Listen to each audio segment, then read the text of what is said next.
مليونير أعطى 15 دولارا لرجل فقير ليشتري الطعام، وفي الوقت نفسه كانت هناك امرأة تطلب بعض المال للعودة إلى منزلها لأن محفظتها قد سرقت، لكن الجميع تجاهلوها.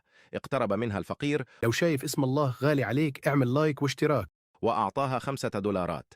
تفاجأ الرجل الغني بهذا الفعل وراقبه، وبعد قليل دخل الفقير إلى المتجر ورأى بائعا يسخر سيدة لا تملك 5 دولارات لسداد حسابها، فأعطاها الرجل الفقير 5 دولارات، وبآخر 5 دولارات معه اشترى الطعام، وعند عودته إلى المأوى وجد رفيقا جائعا فقرر إعطاءه الطعام بدلا من أن يأكله. ازداد فضول الرجل الغني فاقترب منه وسأله عن سبب قيامه بكل هذا. أجاب الرجل الفقير: لأني أؤمن بأن من يعمل خيرا لوجه الله يرزقه الله من حيث لا يحتسب. عاد المليونير إلى المنزل وحكى لوالدته عن هذا الرجل الفقير.